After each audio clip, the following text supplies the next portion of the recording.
Hello everyone, good morning आप सभी लोगों को। आप सभी लोगों का बहुत बहुत स्वागत है आज के इस हमारे सेशन में। तो जितने भी लोग क्लास में जुड़े हैं एक बार क्लास को शेयर कर दीजिए, वीडियो को आप लोग लाइक कर देंगे। ठीक है, जो लोग भी क्लास में पहली बार जुड़े हैं प्लीज़ चैनल को सब्सक्राइब करेंगे, बेल आइकन को प्रेस करेंगे ताकि वीडियो का नोटिफिकेशन डेली आप सभी लोगों को मिल सके। उम्मीद है आप सभी स्वस्थ होंगे, अच्छे से आप सभी लोगों को सॉरी अच्छे से आप सभी लोगों की पढ़ाई चल रही होगी। तो एक बार जल्दी से आप लोग क्लास को शेयर कर दीजिए दोस्तों। ठीक है, फिर हम लोग चलते हैं आज के फर्स्ट क्वेश्चन की तरफ। पहला प्रश्न क्या रहने वाला है आज का, फाइलेरिया रोग किसके द्वारा कारित होता है। तो फाइलेरिया रोग जो है बताना है आप लोगों को किसके द्वारा कारित होता है। एस्केरियासिस के द्वारा, ठीक है, बुचेरिया, ठीक है, बुचेरिया वन फ्रैप्टा के द्वारा, या प्लाज्मोडियम या टीनिया सोलियम के द्वारा। तो यहाँ पे देखेंगे फाइलेरिया क्या है, तो एक संक्रामक रोग है जो मच्छरों के काटने से फैलता है और इसे क्या हाथी पांव भी कहा जाता है। क्या हाथी पांव भी कहा जाता है। इसके लक्षण क्या क्या होते हैं देखेंगे हम लोग। ठीक है, यह जो रोग होता है ना, यह रोग जो है ना परजीवी कृमियों के कारण होता है। इसके लक्षण क्या क्या होते हैं, तो हाथों पैरों में सूजन, ठीक है, हाइड्रोसिल यानी कि अंडकोश में सूजन हो जाएगा, त्वचा का रंग समान से ज्यादा गहरा हो जाना, ठीक है, त्वचा खड़ी खड़ी नजर आना, त्वचा सूखा हो जाना। ठीक है, चलिए, तो इसके भी कई सारे प्रकार होते हैं। तो इसका राइट आंसर क्या हो जाएगा, ऑप्शन बी हो जाएगा। ठीक है, बुचेरेरिया बेन क्राफ्टाई हो जाएगा इसका राइट आंसर। जिसके कारण क्या होता है, तो ये क्या होता है, एक क्या है फाइलेरिया सूत्रकृमि होता है जो कि लसिका फाइलेरिया का प्रमुख कारण होता है। कौन, ठीक है, बुचेरेरिया वेनका फ्राइटाई जो है, ठीक है, किसका, तो ये लसिका फाइलेरिया का प्रमुख ठीक है कारण होता है, यानी कि इसके कारण फैलता है। एस्केरियासिस क्या है, तो परजीवी कीड़ों का एक, ठीक है, नेमेटोड जीनस है जिसे छोटी आंत में, ठीक है, राउंड वार्म के रूप में जाना जाता है। प्लाज्मोडियम क्या है, तो एक प्रोटोजोआ संघ का प्राणी होता है प्लाज्मोडियम। टीनिया सोलियम क्या है, टीनिया सोलियम, ठीक है, एक क्या है, तो साइक्लोलोफिक सिस्टोड परिवार यानी कि टेनिडे से संबंधित रखता है। यह दुनिया भर में पाया जाता है। ठीक है, तो आगे बढ़ेंगे, नेक्स्ट क्वेश्चन को देखेंगे। सेकेंड नंबर बताइए, एथलीट फूड नामक रोग किसके कारण होता है। तो यहाँ पे बताएंगे एथलीट फूड कारण का कारण क्या होता है, जीवाणु के कारण होता है, कवक के कारण होता है, प्रोटोजोआ के कारण होता है, या निमेटोड के कारण होता है। क्या, तो एथलीट फूड क्या होता है एक प्रकार का दोस्तों, तो ये होता है फंगल इन्फेक्शन होता है जो पैरों में होता है। ठीक है, इसी टीनिया, ठीक है, टीनिया पेडिस भी कहा जाता है। यह आमतौर पे पैरों के बीच के हिस्सों में शुरू होता है। ठीक है, इसके लक्षण क्या होंगे, तो पैरों में खुजली, जलन और जलने जैसा महसूस होना, ठीक है, पैरों की त्वचा में छिलके पड़ना और खराब होना, पैरों की त्वचा लाल, बैंगनी, ग्रे या सफेद दिखना, पैरों की त्वचा में फुसफुस होना, या पैरों से बदबू आना। देखे होंगे पैरों के जो उंगलियों के गैप होते हैं ना, उसी में ये होता है। तो इसका राइट आंसर क्या हो जाएगा, ठीक है, ऑप्शन हो जाएगा बी। ठीक है, किससे होगा, तो ये कवक से होता है। ठीक है, कवक या जिसे फफूद भी कह सकते हैं। ठीक है, तो फफूद होता है। ठीक है, कवक एक प्रकार का जीव है जो कि अपने भोजन किससे बनाएगा, तो सड़े गले मृत कार्बनिक पदार्थों से बनाता है। चलिए, तो आगे बढ़ेंगे, नेक्स्ट क्वेश्चन को देखेंगे। किसके अतिरिक्त सभी जल जनित बीमारियां हैं। तो जल जनित बताना है। ठीक है, लेप्टोस्पाइरोसिस या सिस्टोसोमियासिस, या ठीक है फिश टेपवर्म या ब्रुसिलोसिस। तो बताना है किसके अतिरिक्त सभी जल जनित बीमारियां हैं। इसमें से कौन सा है जो कि जल जनित बीमारियां, ठीक है, जल जनित बीमारियां जो है ना बैक्टीरिया, वायरस और परजीवी की वजह से होती हैं। ये बीमारियां किससे होंगी, तो दूषित पानी के सेवन या संपर्क में आने से होती हैं। इसके उदाहरण यदि देखा जाए तो जैसे कि दस्त हो गया, हैजा हो गया, ठीक है, उल्टी या पोलियो, दिमागी बुखार, कई सारी चीजें जो होती हैं, टाइफाइड वगैरह जो होती हैं, ठीक है, जल जनित बीमारियों के उदाहरण है। तो किसके अतिरिक्त सभी पूछा गया है, तो ब्रुसिलेसिस जो है ना, ठीक है, ब्रुसिलेसिस के अतिरिक्त सभी इसमें से, ठीक है, जल जनित बीमारियां हैं, यानी कि कौन कौन से, लेप्टो स्पाइरोसिस, ठीक है, सिस्टोसोमियासिस और फिश टेपवर्म क्या है, तो ये सभी जल जनित बीमारियां हैं, ध्यान रखना है। ठीक है, ब्रुसिलोसिस, ठीक है क्या है, तो जिसे माल्टा बुखार कहा जाता है। ठीक है, एक ब्रुसेल बैक्टीरिया के कारण होने वाला संक्रमण है जो कि जानवरों से लोगों में फैलता है, मुख्यतः बिना पाश्चुरीकरण डेयरी, ठीक है, पाश्चुरीकृत डेयरी उत्पादों से फैलता है, ये ध्यान रखिएगा। ठीक है, जो कि जानवरों से फैलता है ब्रुसिलोसिस। लेप्टोस्पिरोसिस क्या है, तो इसे क्या कहा जाएगा, वाइल्ड डिजीज कहा जाता है। ठीक है, एक जीवाणु रोग के द्वारा होता है ये, जैसे कि जानवरों कुत्तों को फैलता है। ठीक है, और ये किससे फैलता है, तो मूत्र के द्वारा फैलता है, मूत्र से फैलेगा। चलिए यहाँ पे देखिए, सिस्टोसोमियासिस जो है ना, ज्यादा गर्म या सटे नमी और उसके, ठीक है, उसके उष्ण वाले देश में, यानी कि ज्यादा जहाँ नमी पाया जाएगा, गर्मी पाया जाएगा, ठीक है, वहां पे ये होता है। जैसे कि मान लीजिए कि अफ्रीका में होगा, ठीक है, सहारा वाले एरिया में, ठीक है, मध्य पूर्व में, दक्षिण पूर्व एशिया में होगा। ठीक है, तो ये सभी चीजें ध्यान रखना है यहाँ पे। ठीक है, फिश टेपवर्म क्या है, ठीक है, तो एक संक्रमण है जो कि, ठीक है, कच्ची या अधपकी मछली के खाने से होता है, कच्ची या अधपकी मछली के खाने से होता है। इससे कारण क्या होगा, तो आंतों में संक्रमण हो जाता है। चलिए आगे बढ़िए, बताइए फोर्थ नंबर सभी लोग बताएंगे, काला आजार का वाहक। ठीक है, काला आजार का वाहक कौन है, तो सभी लोग यहाँ पे बताएंगे किसके कारण होता है काला आजार। पिस्सू के कारण होता है, टेट से मक्खी के कारण होगा, सेंड मक्खी या मच्छर के कारण। तो सभी लोग यहाँ पे जल्दी से बताएंगे दोस्तों, किसके कारण होता है काला आजार। ठीक है, तो काला आजार का वाहक कौन होता है, तो ये मैंने बताया भी था, सेंड मक्खी जो होता है ना, सेंड फ्लाई यानी कि रेत मक्खी जिसे कहा जाता है, बालू मक्खी कहा जा सकता है। ठीक है, इसके कारण होता है। ठीक है, ध्यान रखिएगा, यह एक छोटा कीड़ा होता है जो कि मच्छर के आकार का लगभग 1/4 होता है। ठीक है, ध्यान रखिएगा। ठीक है, और देखिए काला आजार से विकसित लिस्मेनियसिस, इसे क्या कहा जाता है, तो लिस्मेनियसिस भी कहा जाता है, ध्यान रखिएगा। काला आजार परजीवी का जीवन चक्र मनुष्य और सेंड फ्लाई पर निर्भर करता है यहाँ पे। चलिए आगे बढ़ेंगे, सेंड फ्लाई के बारे में बता ही दिया था आप लोगों को अच्छे से सारा। चलिए नेक्स्ट क्वेश्चन को देखिएगा, और जितने भी देखिए, जो भी लोग क्लास में लास्ट में जुड़ते हैं ना, ठीक है, लास्ट में जुड़ते हैं, तो जितने प्रश्न आपके छूटे रहते हैं, तो आपको उतने प्रश्न देखने हैं क्लास के बाद, क्लास खत्म कर लीजिए, लास्ट तक जुड़िए, तो लास्ट तक जरूर बने रहिएगा, तभी आपको बेनिफिट होगा। ठीक है, इस क्लास का। और ये देखिए, इस क्लास में देखिए 49 तक क्लासेस हो चुकी हैं। ठीक है, तो सारा प्रश्न, ठीक है, जितने भी पार्ट आपके छूटे हुए हैं ना, उस पार्ट को आप लोग जरूर देखें, आपको बिल्कुल हेल्प मिलेगा इस क्लास से। ठीक है, चलिए प्रीवियस ईयर के सारे क्वेश्चन हैं। ठीक है, प्रीवियस ईयर के सारे मोस्ट इंपोर्टेंट जितने भी प्रोबेबली, ठीक है, एग्जाम में आने वाले क्वेश्चन है ना, उसी में से ये उठाए जाते हैं। तो यहाँ पे बताएंगे फिफ्थ का क्या हो जाएगा।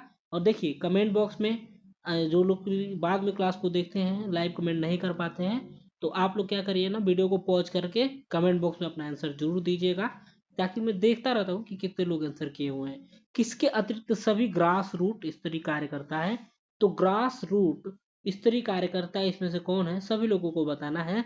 आंगनबाड़ी कार्यकर्ता, पारंपरिक जन सहायक, या ग्राम स्वास्थ्य मार्गदर्शक, या स्वास्थ्य सहायक, यहाँ पे सभी लोग बताएंगे। क्या पूछा गया है, तो ग्रास रूट स्तरीय कार्यकर्ता के बारे में पूछा गया है। तो कौन है यहाँ पे, तो स्वास्थ्य सहायक जो है ना, ठीक है, स्वास्थ्य सहायक जो है ग्रास रूट स्तरीय, स्तरीय इसी के स्तर के हैं, जो कि निचले स्तर के ग्रास रूट स्तर के कार्यकर्ता होते हैं, स्वास्थ्य सहायक। ठीक है, ये जो होते हैं ना, चलिए SCA या HA कहा जाता है इन्हें, एक स्वास्थ्य देखभाल पेशेवर होते हैं। चलिए तो आगे बढ़ेंगे, नेक्स्ट क्वेश्चन को देखेंगे। और आंगन बताइएगा आप लोग, आंगनबाड़ी कार्यकर्ता, ठीक है, तो कब आया था, कब इसे लॉन्च किया गया था, आप लोगों को बताना है, बताइए। और सिक्स नंबर बताएंगे, जन्म के समय सामान्य स्वस्थ शिशु की ऊंचाई होती है तो कितनी होती है। ठीक है, सभी लोग जल्दी से बताइए। इसमें आप लोग देखिए ना, ठीक है, इसमें आंगनबाड़ी कार्यकर्ता जो है ना, ठीक है, इनका कार्य, इनकी जिम्मेदारी बच्चों और माताओं के लिए स्वास्थ्य और पोषण सेवा प्रदान करना होता है आंगनबाड़ी को। ठीक है, और एक बार ये बताइएगा कि इसे कब लॉन्च किया गया था, ये आप लोगों को बताना है।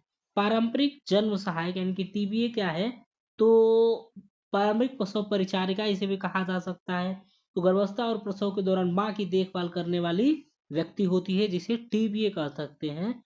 ठीक है। और ठीक है, ग्राम स्वास्थ्य मार्गदर्शन, जिसे बीएचजी कहा जा सकता है, बीएचजी कहा जा सकता है, वह व्यक्ति होता है जो ग्रामीण इलाकों में लोगों को प्राथमिक स्वास्थ्य देखभाल देता है। ठीक है, उसे बीजे कहा जाता है।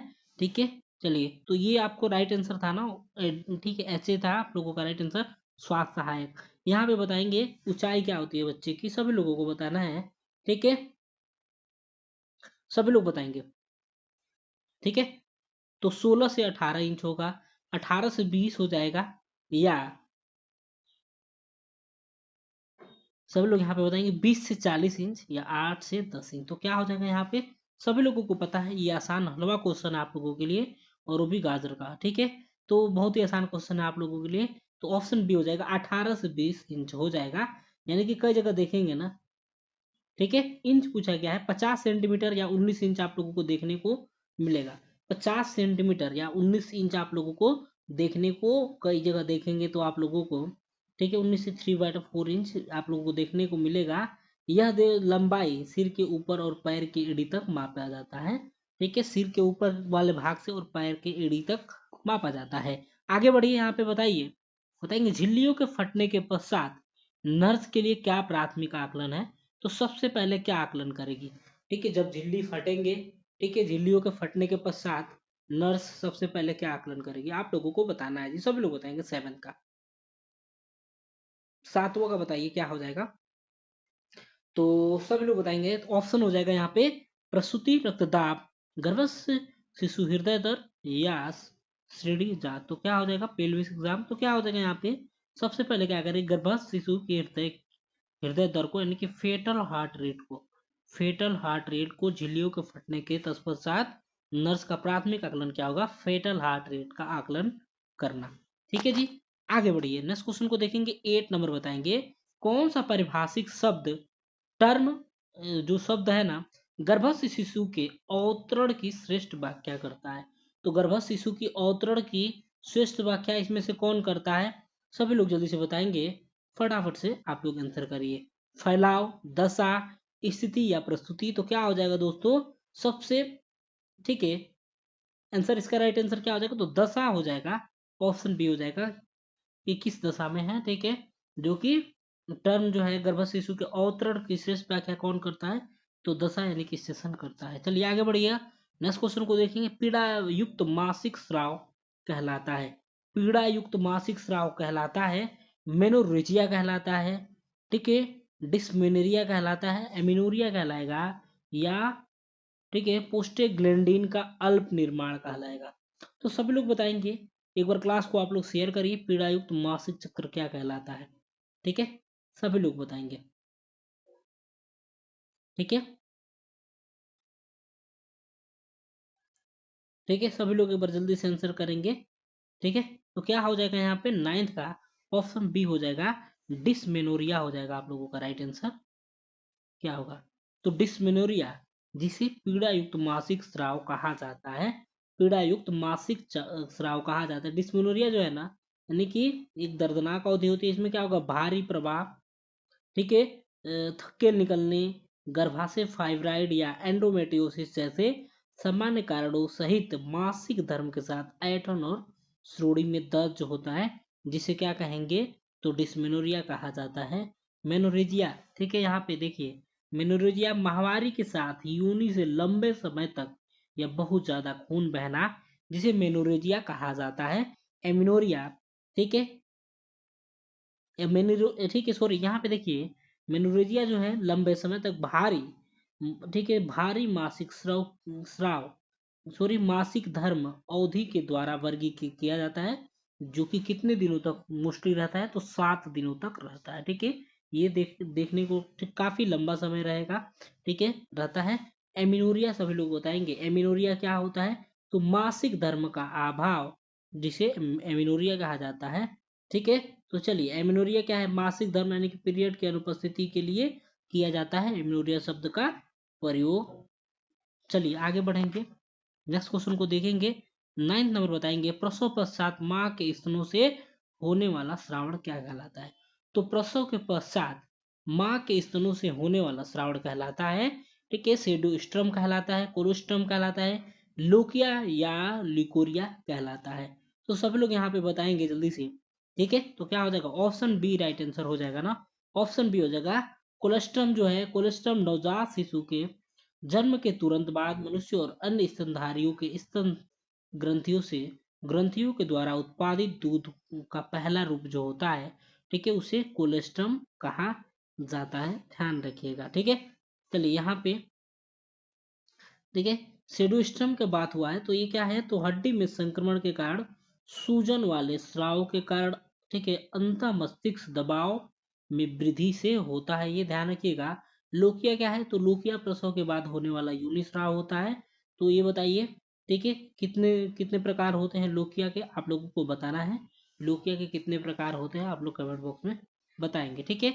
चलिए, ठीक है, ल्यूकोरिया क्या होता है, तो ल्यूकोरिया क्या है, या इसे श्वेत प्रदर कहा जाता है, प्रदर कहा जाता है। महिलाओं में योनि से सफेद या पीले रंग का चिपचिपा डिस्चार्ज होना, ठीक है, यह एक आम समस्या है। ल्यूकेरिया के कारण महिलाओं के शरीर में इन्फेक्शन होने का खतरा रहता है, ठीक है, तो ध्यान रखिएगा। चलिए आगे बढ़ेंगे, नेक्स्ट क्वेश्चन को देखेंगे।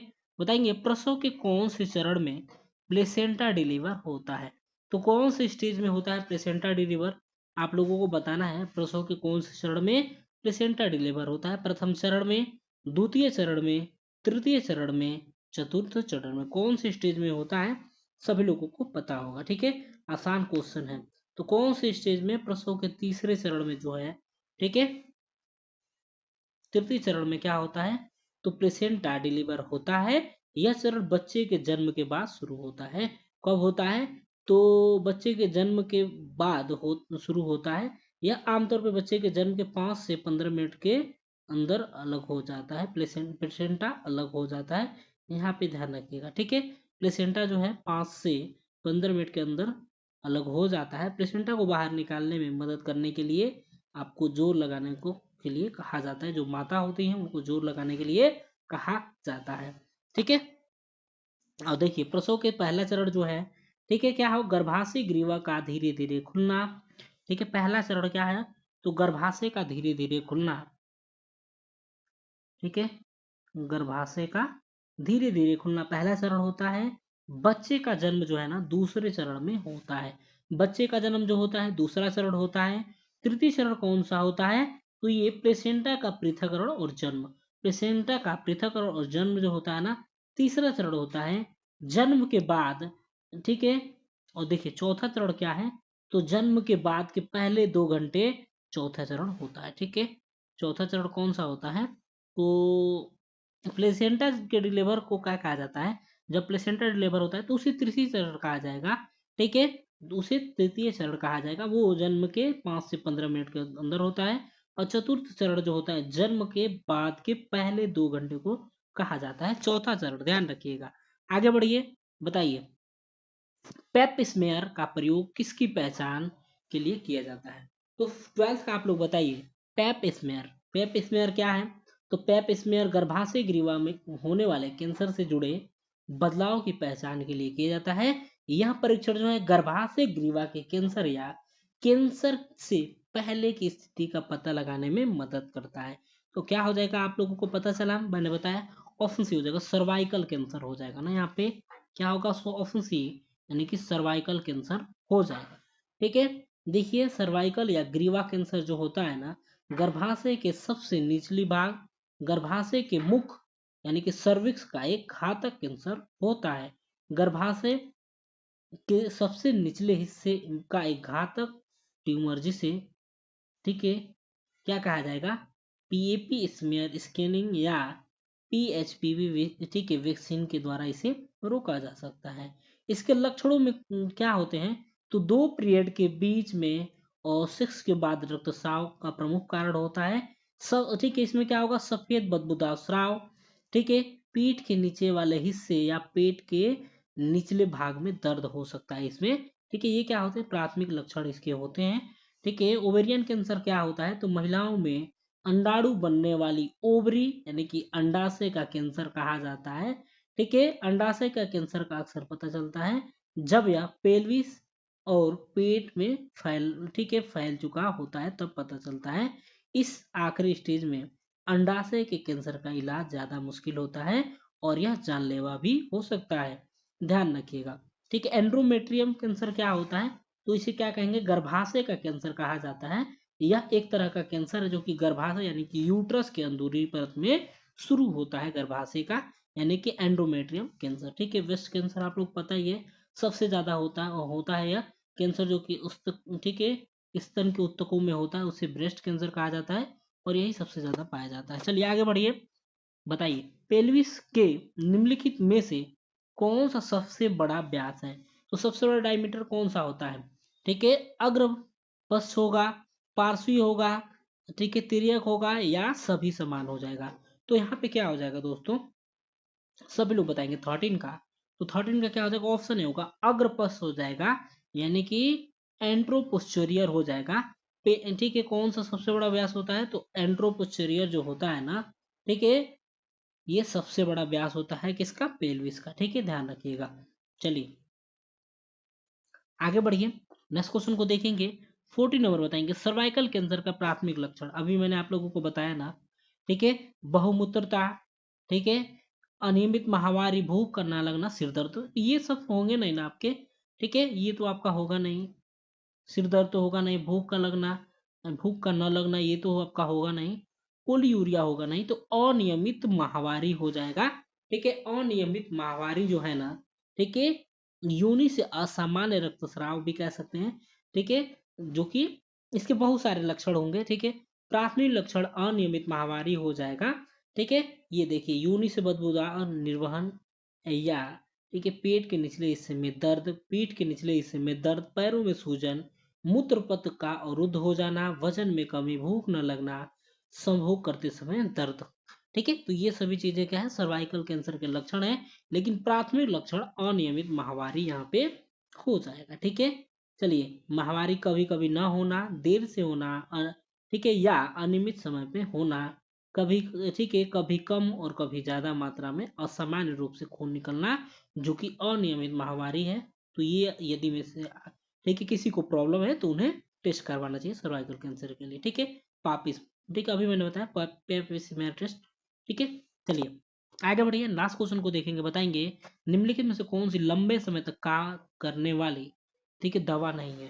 तो कौन सी एंटी एंटी एंजाइटिक दवा जो कौन सी नहीं है, आप लोगों को बताना है। सभी लोग जल्दी से बताएंगे, एंटी एंजाइटिक दवा कौन सी नहीं है। ठीक है, तो इन दवाओं को नहीं पूछा गया है, इसे, ठीक है, एंग्लियोलिटिक्स भी कहा जाता है, ध्यान रखिएगा। ठीक है, एंटी एजाइटिक दवा को क्या है, एंग्यो, ठीक है, लिटिक्स भी कहा जाता है। इसका इस्तेमाल चिंता के इलाज में किया जाता है, यानी कि डिप्रेशन वगैरह में इसका प्रयोग किया जाता है। 15 का बताइए क्या हो जाएगा, तो लोराजिपोम जो है आप लोगों का, ठीक है, लोराजिपोम जो कि क्या है, एंटी, ठीक है, एंजाइटिक दवा नहीं है। ठीक है, एंटी एंजाइटिक दवा नहीं है, ध्यान रखिएगा। लोराजिपोम जिसे एंटीवन ब्रॉन्ड के नाम से भी जाना जाता है, यह एक, ठीक है, बेंजोडाइजेपाइन दवा है, बेंजोडाइजेपाइन दवा है, ध्यान रखिएगा। ठीक है, चलिए, तो ये रहे हमारे 15 प्रश्न, ऑप्शन सी इसका राइट आंसर हो जाएगा। और सारे क्या है आप लोगों के, तो एंटी एंजाइटिक दवा है लेकिन लोराजिपोम नहीं है। ठीक है, ये रहे आपके 15 प्रश्न। जो लोग वीडियो को लाइक नहीं किए हैं, वीडियो को लाइक करेंगे, चैनल को यदि आपने अभी तक सब्सक्राइब नहीं किया है तो प्लीज़ चैनल को सब्सक्राइब करेंगे, बेल आइकन को प्रेस करेंगे, ताकि वीडियो को नोटिफिकेशन डेली आप सभी लोगों को मिल सके। चलिए मिलेंगे हम सभी लोगों से नेक्स्ट क्लास में कल 9 बजे, तब तक के लिए bye bye, take care, thank you so much for watching, have a great day, धन्यवाद सभी लोगों को, bye bye and take care.